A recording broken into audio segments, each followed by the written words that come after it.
minutes of innovation. I've seen book folding, and I think it's really cool. But the obvious question is... can you find a book and do that? Yes, I can. With Halloween coming up, I think I'm going to make a pumpkin, but in this video, I'm going to show you how to do book folding. Let's get right into it. Okay, first I'm going to show you the materials you're going to need. First off, you're going to need a book, then you're going to need a template, and lastly, you're going to need a ruler and a pencil. Now, it does matter that the book is as tall as the template, because you want it to be at least close, because if your template is longer than your book, you can't make a fold in there. So the book has to be slightly bigger than the template, or the project won't really work.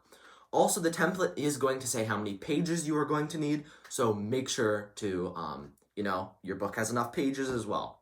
If your book has too many pages, you can just leave a little, a little bit of pages at the front and at the back, and that won't be a problem. Okay, so there's two different types of templates. One looks kind of like this and has a bunch of lines on it, and the other looks kind of like a spreadsheet of a bunch of different numbers.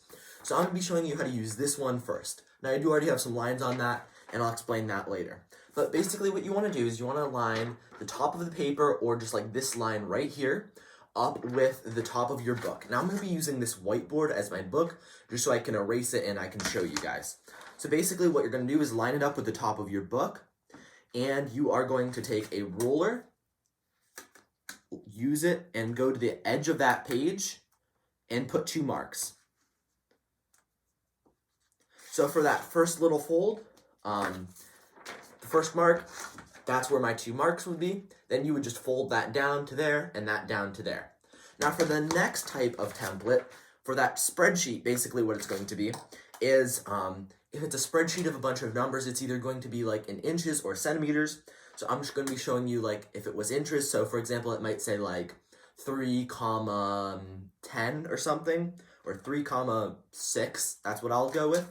So basically what I would do is I'd line my rule up with the top of the page then, and I would put a mark at 3 inches and then a mark at 6 inches, or I think that's what I said. So it would look like that, and that's where my 2 marks would be. So again, that'd be the same thing if it was centimeters. You just line up your ruler and measure like that, and then fold. All right, so now whatever way you got your 2 marks on the page, it should look something like this. What you're going to do is you're going to take that page and you're going to fold it down. So you're basically just going to have it go like that, and you're going to line it up with that mark was. And then you're just going to crease it.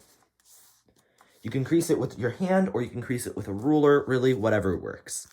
So, something that I've been using, because you want your folds to all look the same, because there's a lot of different ways you can fold it. You could fold the page, you could fold it like that, or you could fold it like that. But whatever you do, you basically just want it to be consistent, so all your lines end up at the same place.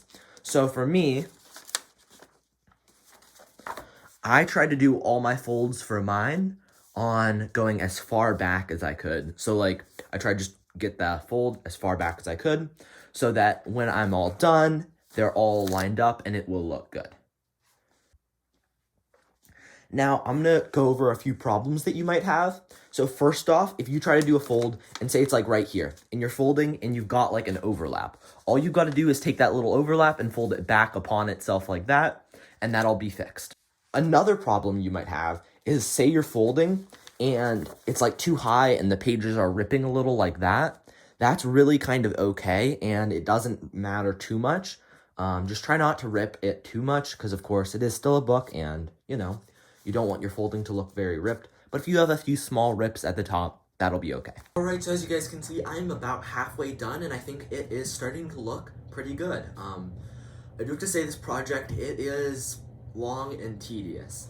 So, it takes a long time. But I think the end result is going to look really awesome, so I'm just going to keep folding. Alright guys, so as you can see, after a really long time of folding, it is complete. And I think the pumpkin turned out really cute. I absolutely love how this looks, and I would kind of recommend this project to anyone who, if you're like really bored, maybe if you're sick or something and you don't have something to do. But this isn't like, it's kind of fun, but it's not like, not very engaging, so maybe put on a TV show while you do it, because it does take a really long time. But anyway, I'm very pleased with the way this turned out, and I think it's adorable. Well, this book turned out really cool, and I thought it was a nice use of a book you've already read. Bookfin, that reminds me of a joke. Really? Why are books always afraid of sequels? I don't know, why? Because their sequel always comes after them. Ah, that was horrible. Whatever, if you enjoyed this video or it helped you out, leave a like and subscribe down below. Thank you so much for watching. Bye!